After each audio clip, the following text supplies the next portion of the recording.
Bab 584. Negara kecil. Sebenarnya, munculnya situasi seperti ini tidak sepenuhnya salah Goryeo yang menjadi begitu arogan. Selama bertahun-tahun, mereka tidak pernah mengalami kekalahan. Setiap kali mengirim pasukan, mereka selalu pulang dengan membawa keuntungan besar. Pemerintah Daxia sama sekali tidak mampu menangani mereka. Setelah ditindas oleh Goryeo, Daxia bahkan harus membayar ganti rugi untuk menenangkan mereka, hanya berharap bahwa ketika berperang melawan Turkestan, Goryeo tidak akan mengirim pasukan untuk menyerang dari belakang. Selama bertahun-tahun, situasinya selalu seperti itu. Akibatnya, Goryeo mengalami semacam ilusi, merasa bahwa mereka telah menjadi sangat kuat. Dengan percaya diri, mereka menganggap bahwa Daxia, dengan wilayahnya yang luas, bisa diperlakukan sesuka hati. Baik pejabat sipil maupun militer di Goryeo hampir semuanya setuju untuk melancarkan serangan terlebih dahulu. Kaisar Goryeo pun seketika merasa dipenuhi rasa percaya diri. Ia berpikir bahwa kekuatan Daxia tidak seberapa, dan jika mereka bisa memanfaatkan kesempatan ini untuk memenangkan pertempuran besar, maka posisi mereka di hadapan Turkestan akan menjadi jauh lebih tinggi. Baik, Jin Yu, aku mengangkatmu sebagai panglima besar pasukan. Pimpin 70.000 prajurit dan komando pasukan perbatasan untuk menyerang pasukan Daxia, pastikan untuk memusnahkan mereka semua. Hamba menerima perintah. Jin Yu, yang merupakan jenderal besar Goryeo, dia sangat senang ketika diangkat menjadi panglima. Mimpinya untuk memimpin pasukan dan mengalahkan Daxia akhirnya menjadi kenyataan.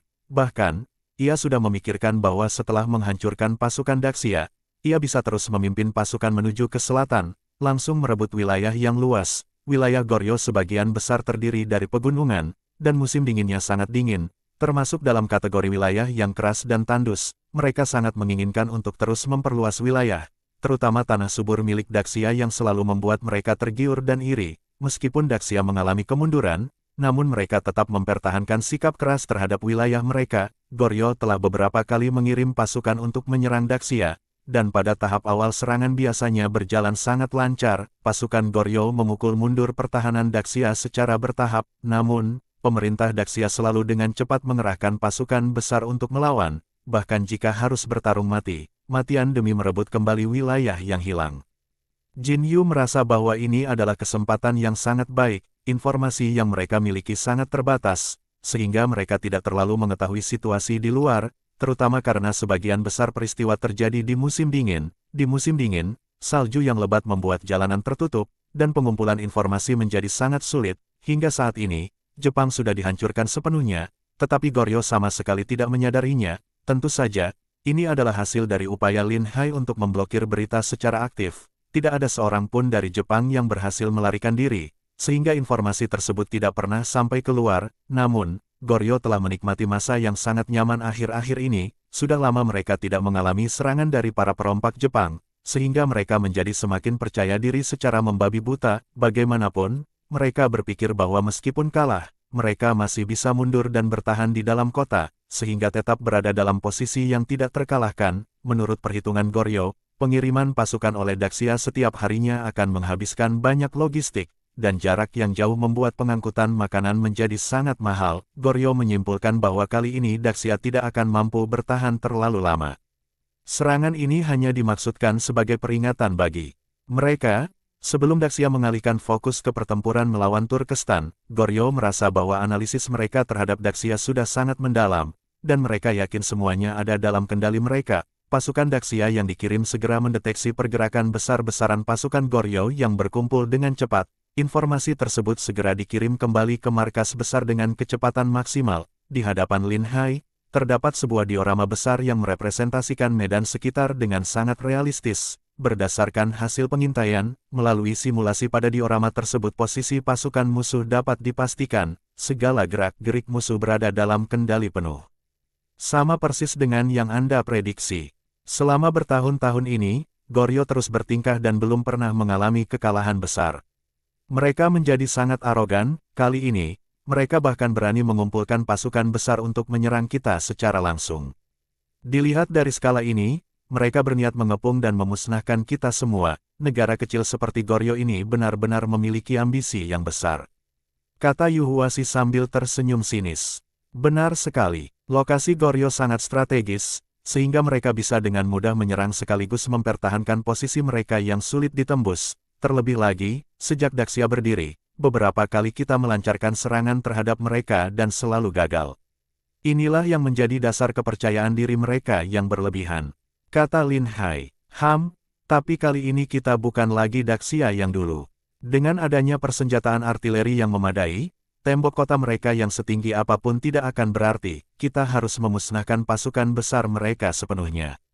Ujar Wang Dayong dengan penuh semangat, dia tampak tidak sabar untuk segera turun ke medan perang dan menghadapi Goryeo dalam pertempuran besar. Menghancurkan lawan di medan perang adalah sesuatu yang sangat memuaskan bagi Wang Dayong. Bahkan, dirinya yang biasanya sangat tenang belakangan ini menjadi semakin bersemangat untuk bertarung. Tidak perlu terburu-buru, kita hanya perlu tetap bertahan di dalam kota dan menunggu pasukan Goryeo datang untuk mengepung kita. Selain itu, ada satu hal yang sangat penting yang harus kalian ingat, meskipun Goryeo arogan dan sombong, namun mereka memang memiliki kekuatan yang nyata. Selain itu, pengalaman kita dalam pertempuran pengepungan sebenarnya tidak terlalu banyak, berbeda jauh dengan saat menghadapi Tibet, Turkestan, dan Jepang sebelumnya. Meskipun kita memiliki senjata yang sangat kuat, namun kita tidak boleh menjadi sombong, kita harus belajar dari setiap pengalaman dan pelajaran saat bertempur, sambil tetap waspada agar tidak terjebak dalam perangkap musuh. Meskipun kita memiliki keunggulan yang sangat besar, kita tetap harus berhati-hati agar tidak mengalami kekalahan yang memalukan. Kata Lin Hai dengan ekspresi sangat serius. Semua komandan segera menghentikan senyum mereka, berdiri tegak dengan sikap hormat, dan menjadi sangat serius. Kami akan mematuhi perintah Anda sepenuhnya. Mengikuti Lin Hai selama ini, mereka selalu menikmati kemenangan tanpa pernah mengalami kekalahan. Seluruh pasukan sangat menghormati Lin Hai, dan tidak ada satupun yang berani membantah perintahnya. Sambil terus mengawasi pergerakan musuh, Lin Hai juga memastikan bahwa pasukannya menjalani pelatihan setiap hari agar tetap dalam kondisi terbaik. Selain itu, makanan di dalam pasukan sangat baik. Setiap hari mereka disuguhi daging dan ikan dalam jumlah yang melimpah. Setelah merebut 2 kota, mereka juga menyita banyak kapal nelayan. Di waktu senggang, Lin Hai mengirim beberapa orang untuk menangkap ikan di laut. Sebagian besar anggota angkatan laut berasal dari keluarga nelayan, sehingga mereka sangat terampil dalam pekerjaan ini. Setiap prajurit makan dengan kenyang hingga wajah mereka tampak sehat dan bercahaya, bahkan berat badan mereka bertambah. Pada hari keempat, pasukan Goryeo akhirnya tiba. Jin Yu memimpin 70.000 prajurit, yang merupakan sebagian besar pasukan elit Goryeo. Selain itu, ada 15.000 pasukan penjaga perbatasan, dengan jumlah yang diklaim mencapai 100.000 pasukan. Mereka bergerak dengan megah, mengepung kota secara besar-besaran. Lin Hai, dengan teleskop di tangannya, berdiri di atas tembok kota untuk mengamati situasi pasukan musuh. Sebagian besar pasukan musuh adalah infanteri, dengan hanya sekitar 3.000 pasukan kavaleri. Di wilayah dingin seperti ini, tidak mungkin memelihara terlalu banyak kuda perang. Operasi militer mereka sepenuhnya bergantung pada infanteri. Lin Hai tersenyum tipis dan berkata, sepertinya pertempuran kali ini akan sangat mudah. Sebagian besar pasukan Goryeo adalah infanteri. Begitu mereka dikalahkan, kita gunakan pasukan kavaleri untuk mengejar. Mari kita lihat bagaimana mereka akan melarikan diri. Wang Dayong sangat gembira, karena dia yang memimpin pasukan kavaleri. Ini adalah kesempatan besar untuk mendapatkan prestasi. Aku tidak akan membiarkan satupun dari mereka lolos. Katanya dengan penuh semangat. Wang Dayong, seluruh pasukan kavaleri aku serahkan kepada Anda. Setelah pertempuran dimulai, serang musuh dari belakang, pastikan untuk menghancurkan formasi mereka secepat mungkin. Setelah itu, fokuslah membasmi musuh yang melarikan diri. Sebisa mungkin, jangan biarkan satupun lolos. Siap melaksanakan perintah. Saat Lin Hai hendak memberikan perintah berikutnya, Yu Huasi menepuk pundaknya. Lupakan pasukan kavaleri. Aku tidak berharap banyak dari mereka, biar aku yang memimpin pasukan infanteri. Anda tetap di dalam kota untuk mengoordinasi dan memberi komando. Bab 585. Hancur. Baik, tidak masalah. Aku akan tetap berjaga di pusat kota, tetapi kamu juga harus berhati-hati, jangan sampai terlalu maju ke garis depan. Membunuh musuh memang memuaskan, tetapi keselamatan dirimu juga harus dijaga, kata Lin Hai dengan nada serius memberi pesan. Baik, aku mengerti. Kamu tenang saja, jawabnya. Setelah strategi penyerangan diputuskan, mereka tinggal menunggu kedatangan pasukan musuh. Jin Yu, dengan pasukan berjumlah 100.000 orang, penuh percaya diri. Namun, sebagai komandan perang, ia tetap sangat berhati-hati. Bagaimanapun, Ini adalah melawan pasukan dinasti Daxia, sehingga ia tidak berani lengah sedikit pun, meski sebelumnya Daxia pernah menyerang dan akhirnya mundur dengan kekalahan. Dalam pertempuran langsung, pasukan Daxia tetap memiliki keunggulan. Strategi utama Goryeo selama ini adalah mengandalkan tembok kota yang tinggi dan kokoh untuk bertahan. Mereka biasanya menguras logistik pasukan Daxia hingga habis sebelum akhirnya memaksa mereka mundur. Kali ini, Goryeo menyerang dengan pertimbangan bahwa armada laut Daxia sebagian besar terdiri dari prajurit baru yang kurang memiliki kemampuan bertempur. Alasan kedua, jumlah pasukan mereka 2 kali lipat lebih besar dibanding pasukan Daxia, yang memberi mereka keunggulan mutlak dan meningkatkan peluang kemenangan secara signifikan. Alasan ketiga, mereka bertarung di wilayah Goryeo, yang memberi keuntungan logistik lebih mudah dan cepat. Goryeo memiliki fleksibilitas untuk menyerang maupun bertahan sesuai kebutuhan. Sebaliknya, pasukan Daxia datang dari tempat yang jauh. Meski kali ini mereka menggunakan kapal besar untuk menghindari kelelahan dari perjalanan darat, namun masalah utama adalah kesulitan dalam membawa logistik yang memadai. Dengan mempertimbangkan kelebihan dan kekurangan tersebut, Jin Yu merasa mustahil bagi Goryeo untuk kalah. Setelah membuat persiapan matang, Jin Yu memutuskan untuk mengerahkan 15.000 pasukan dari perbatasan untuk mengepung sebuah kota terlebih dahulu. Kemudian, Jin Yu memusatkan seluruh sisa pasukannya untuk menyerang kota lain dengan kekuatan penuh. Ia berencana menghancurkan lawan satu persatu. Strateginya memang terlihat sangat matang. Setelah menerima laporan dari bawahannya bahwa seluruh pasukan dinasti Daxia hanya bertahan di dalam kota tanpa berani keluar untuk bertempur, rasa percaya diri Jin Yu semakin meningkat. Sepertinya aku benar, pasukan Daxia yang datang menyerang kali ini hanyalah prajurit-prajurit lemah. Bahkan mereka tidak punya keberanian untuk melawan kita. Kali ini, aku pasti akan memusnahkan mereka semua. Katanya dengan penuh keyakinan, ia segera memerintahkan pasukannya untuk maju. Karena kota kecil yang menjadi target awal tidak begitu besar, Jin Yu hanya mengirimkan 20.000 prajurit untuk menyerang, sementara 60.000 pasukan lainnya tetap berada di belakang sebagai cadangan. Ia sengaja meninggalkan ruang untuk manuver di atas tembok kota. Lin Hai mengamati situasi dengan penuh penyesalan. Jika mereka mengerahkan seluruh pasukan, kita bisa menggunakan meriam berat untuk menghancurkan mereka dalam satu serangan. Setelah itu, kita kirim pasukan kavaleri untuk menyerang dari belakang. Dengan pasukan Goryeo yang tidak memiliki pasukan kavaleri, kita pasti bisa memusnahkan mereka sepenuhnya. Meski beberapa dari mereka berhasil melarikan diri, mereka tidak akan memiliki kekuatan tempur lagi. Pikir Lin Hai, strategi ini pernah berhasil digunakan saat melawan pasukan Jepang sebelumnya. Namun, Jenderal Goryeo kali ini tampaknya jauh lebih hati-hati. Jin Yu hanya mengerahkan 20.000 pasukan untuk menyerang, sementara sisanya tetap berada di belakang dengan jarak aman. Jika serangan gagal atau mendapat perlawanan balik, pasukan di belakang bisa segera bereaksi dan tidak akan mengalami kekalahan telak secara tiba-tiba. Masalah utama bagi pasukan Daxia adalah persiapan mereka yang terlalu singkat. Meskipun mereka telah memasang meriam di tembok kota, namun meriam berat sulit dipindahkan, sehingga tidak dapat digunakan secara leluasa. Meriam berat sebenarnya lebih cocok untuk menyerang kota, bukan untuk mempertahankan kota. Tidak semudah itu untuk menghabisi semua musuh dalam satu gerakan. Kita harus bertindak dengan hati-hati. Pasukan Goryeo terkenal licik dan penuh tipu daya. Mereka tidak akan langsung mempertaruhkan seluruh kekuatan mereka sekaligus, kata Yu Huashi memberi saran. Aku hanya bicara sembarangan saja. Mana mungkin bisa memenangkan perang semudah itu? Lin Hai tersenyum dan melanjutkan, nanti, saat mereka mulai menyerang, gunakan meriam untuk menembakkan tembakan pertama. Setelah itu, kamu pimpin pasukan untuk melancarkan serangan balik. Kita habisi dulu 20.000 pasukan mereka.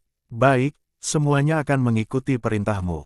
Yu Huashi mengangguk setuju. Tak lama kemudian, terdengar suara musuh mulai melancarkan serangan. 20.000 pasukan musuh berteriak sambil menyerbu dengan kekuatan penuh.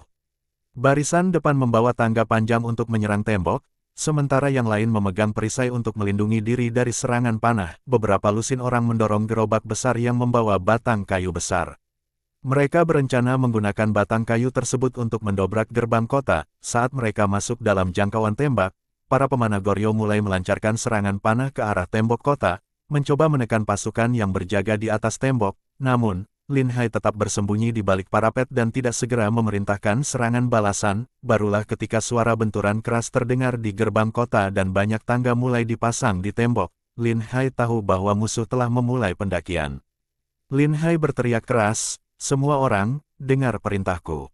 Mulai serangan balasan, serang mereka dengan keras." Sebuah sinyal kembang api melesat ke langit dan meledak di udara. Para prajurit yang bersembunyi di balik parapet segera menyalakan granat dan melemparkannya ke bawah. Setelah itu, mereka bersiap dengan senjata dan panah silam untuk menembak ke arah musuh di bawah. Sebagian prajurit lain melemparkan batu besar dari atas tembok, menyebabkan banyak korban jiwa dan luka di antara pasukan musuh. Lalu terdengar suara dentuman meriam yang intens. Meriam tersebut menembakkan peluru besi ke arah pasukan musuh di kejauhan. Ratusan meriam menggelegar, melepaskan tembakan yang menghujani musuh dengan serpihan besi. Dalam sekejap, banyak prajurit musuh yang terkena peluru dan langsung roboh tak berdaya. Sisa pasukan musuh benar-benar panik. Mereka tidak tahu apa yang sebenarnya terjadi. Sebagian tertegun seperti patung, sementara yang lain lari tunggang langgang. Mereka sama sekali tidak memahami dari arah mana serangan itu datang. Di sekitar mereka, korban terus berjatuhan. Para prajurit penjaga di atas tembok kota terus menembakkan panah silang, dengan tujuan untuk membunuh musuh sebanyak mungkin. Hanya dalam waktu singkat, dari 20.000 pasukan yang menyerang, lebih dari separuhnya sudah tewas atau terluka. Yu Huaxi tidak melewatkan peluang emas ini. Dia memimpin pasukannya untuk membuka gerbang kota dan menjadi yang pertama menyerbu keluar. 200 pasukan kavaleri membuka jalan di depan, diikuti oleh infanteri yang rapat di belakang mereka. Dengan cepat, pasukan Goryeo yang sudah kacau balau dibantai habisan tanpa perlawanan yang berarti, tanpa semangat juang.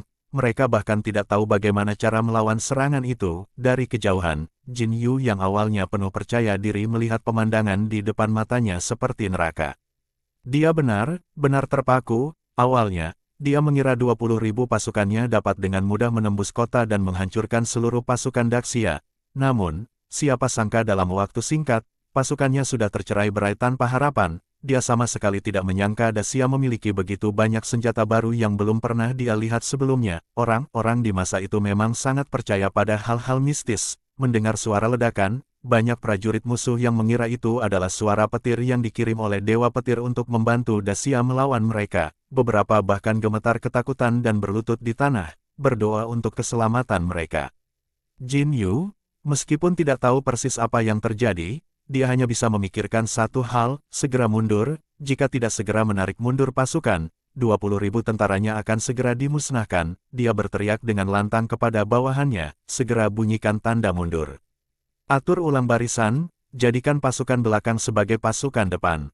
Mundur sekarang juga, kita terjebak perangkap. Jantung Jin Yu berdegup kencang, dia sama sekali sudah kehilangan semangat untuk melanjutkan perang. Saat ini, satu-satunya pikirannya adalah membawa seluruh pasukan melarikan diri secepat mungkin. Semakin jauh semakin baik. Namun, di kejauhan, terdengar suara derap kuda yang sangat ramai. Wang Dayong memimpin pasukan kavaleri yang sudah mendekat. Kecepatan pasukan kavaleri sangat tinggi. Dalam sekejap mata, mereka sudah berada di depan pasukan musuh. Setibanya di jarak tembak, mereka langsung memanah sambil memutar arah kuda. Setelah memanah habis ke arah musuh, mereka segera menjauh untuk mengatur serangan berikutnya. Hujan panah yang lebat menghujani musuh, menyebabkan kerugian besar pada pasukan mereka. Jin Yu, yang belum pernah mengalami serangan sekuat ini, dilindungi oleh pasukan pengawalnya dan melarikan diri ke belakang dengan panik. Pasukan kavaleri benar-benar meluluh lantakkan pasukan musuh.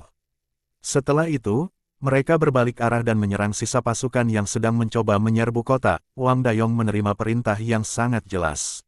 Mencegah musuh mendapatkan bala bantuan dan memastikan seluruh 20.000 pasukan penyerang ini dihancurkan tanpa sisa. Bab 586.20.000.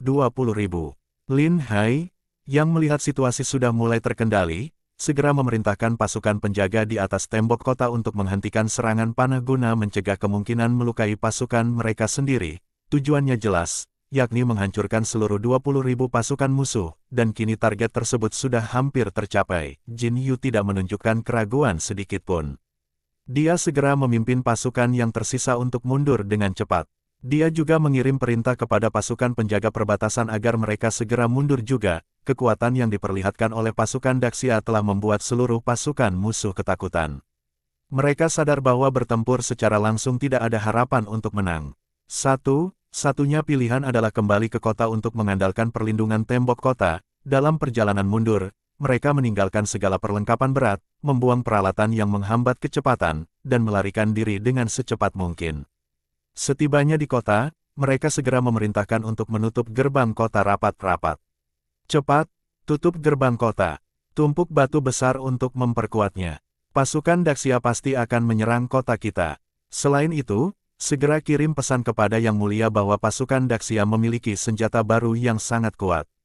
Biarkan Yang Mulia mempersiapkan segalanya lebih awal, perintah Jin Yu dengan panik. Setelah semua perintah dilaksanakan, Jin Yu masih merasa cemas.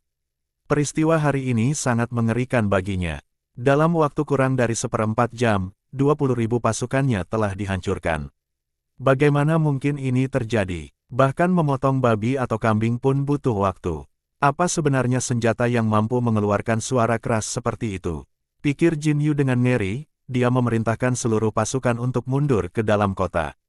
Meski demikian, rasa khawatirnya tetap tidak hilang. Dia segera memanggil para komandan dan memberikan perintah, segera siapkan perlengkapan untuk bertahan di tembok kota. Pasukan Daxia akan segera menyerang. Kumpulkan lebih banyak kayu gelondongan dan batu besar. Kita harus mempertahankan kota ini. Setelah sedikit lebih tenang, Jin Yu yakin bahwa pertahanan kota adalah keunggulan mereka. Kota ini memiliki tembok yang tinggi dan kokoh, sulit untuk ditembus. Selain itu, medan di sekitarnya sangat rumit, memberikan keuntungan bagi pasukan yang bertahan. Dia percaya bahwa selama mereka bisa bertahan, pasukan Daxia, yang datang dari jauh, tidak akan mampu bertahan lama dan akhirnya akan mundur. Sementara itu, Lin Hai di sisi pasukan Daxia telah selesai membersihkan medan pertempuran. Mayat musuh dibakar, sementara senjata dan baju besi yang dirampas dibawa kembali. Di tanah Goryeo, sumber daya seperti besi sangat langka. Barang-barang berbahan besi dianggap sangat berharga. Kekurangan besi ini membuat mereka sulit melengkapi pasukan dengan persenjataan yang memadai. Kemenangan besar ini diraih dengan mudah oleh pasukan Daxia tanpa mengalami banyak korban. Lin Hai sangat senang dengan hasil tersebut. Segera persiapkan semuanya. Sekarang kekuatan kita sudah diketahui musuh, tidak perlu bersembunyi lagi. Sudah waktunya kita melancarkan serangan. Katanya penuh semangat. Tembok kota Goryeo yang katanya sekuat benteng baja itu, aku tidak percaya mampu menahan serangan meriam kita. Ujar Lin Hai dengan penuh percaya diri. Wang Dayong saat ini penuh dengan kepercayaan diri. Dahulu, menyerang kota secara paksa pasti menyebabkan banyak korban. Namun, situasi sekarang sudah berbeda. Dengan meriam mereka bisa menghancurkan tembok kota. Dia tidak percaya tembok kota Goryeo sekuat itu. Meriam berat diturunkan dari kapal, masing-masing ditarik oleh 4 ekor kuda. Para pengintai dikerahkan untuk memeriksa area dalam radius 100 i guna mencegah serangan mendadak dari pasukan Goryeo. Setiap kota kecil ditinggalkan pasukan sebanyak 5.000 orang untuk menjaga pertahanan, sementara pasukan utama membawa meriam dan senjata berat lainnya untuk menyerang. Kota yang mereka tuju disebut Mocheng, yang merupakan benteng pertama pertahanan Goryeo terhadap Daxia. Sebelumnya, hanya ada 2 kota kecil yang dibangun untuk pusat perputaran barang pedagang dan tempat nelayan keluar masuk untuk memancing. Kota-kota kecil ini memiliki tembok setinggi 5 meter, dengan pertahanan yang sangat lemah. Setiap kali pasukan Xia menyerang, Goryeo langsung meninggalkan kota kecil tersebut dan memerintahkan warganya untuk berlindung di Mocheng. Ketika Lin Hai tiba di 2 i dari Mocheng, meskipun sudah mempersiapkan diri, ia tetap terkejut. Tidak heran pasukan Daxia berkali-kali menyerang namun selalu gagal. Kota ini dibangun dengan megah dan kokoh, dengan standar yang sama seperti ibu kota Daxia. Tembok kota setinggi lebih dari 10 meter, terbuat dari batu bata besar yang ditumpuk rapi. Tebalnya setidaknya 2 hingga 3 meter, dan bahkan meriam berat mungkin kesulitan menghancurkannya. Lin Hai mengerutkan kening, menyadari bahwa menyerang Goryeo tidak semudah yang dibayangkannya. Pasukan Goryeo juga bertindak tegas, meninggalkan semua pertahanan luar dan bahkan tidak mengirim pasukan pengintai. Mereka hanya bersembunyi di dalam kota, bertahan mati-matian dengan memanfaatkan keuntungan dari medan. Lapor, Tuan, 20 meriam berat sudah dipindahkan. Kapan kita mulai menyerang? Wang Dayong datang dan bertanya. Lin Hai mengarahkan tangannya ke gerbang besar di depan dan berkata, tembok kota mereka dibangun sangat tebal dan kuat. Arahkan ke gerbang mereka dulu. Hancurkan gerbang itu. Lalu arahkan meriam ke orang di atas tembok kota dan hancurkan mereka. Setelah itu cari peluang untuk pasukan berkuda menerobos masuk. perintah Lin Hai dengan tegas. Siap, jawab Wang Dayong dengan penuh semangat. Dia segera memberikan perintah kepada pasukan, meriam diatur berjejer di depan gerbang kota, semuanya diarahkan langsung ke gerbang. Dengan jarak tembak yang sangat jauh, mereka sama sekali tidak perlu khawatir tentang keselamatan para penembak meriam. Para prajurit di atas tembok kota yang menjaga pertahanan untuk pertama kalinya melihat alat seperti ini. Mereka sama sekali tidak mengerti apa yang dihadapi, tetapi hanya dengan melihat bentuknya saja, mereka tahu itu bukan sesuatu yang bisa dianggap enteng.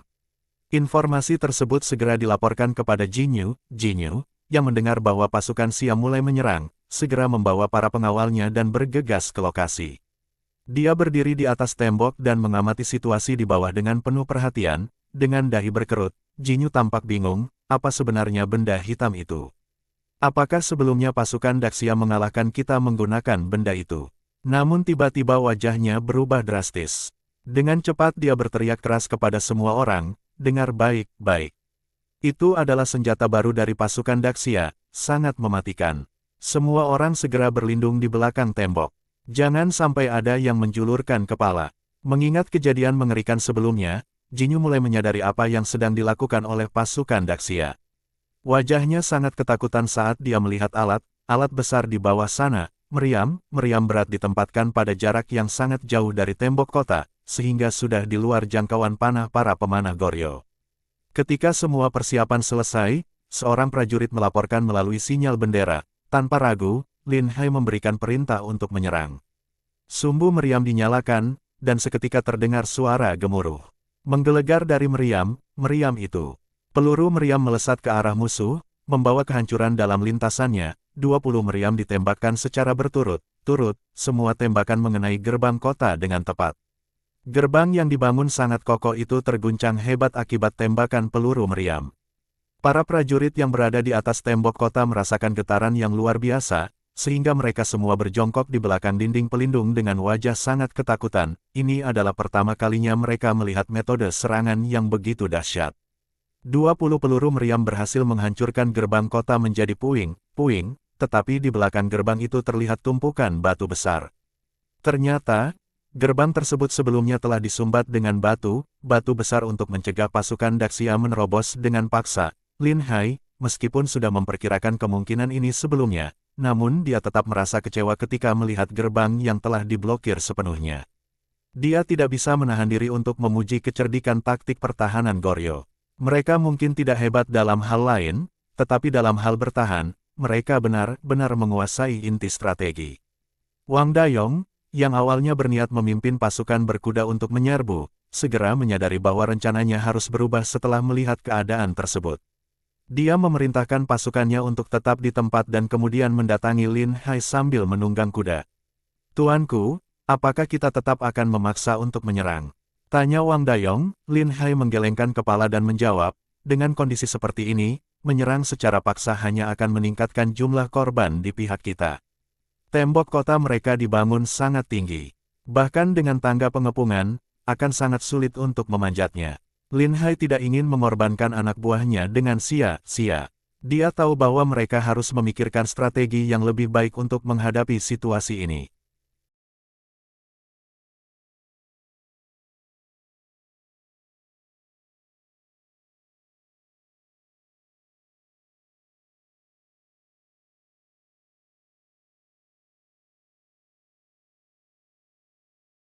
Bersambung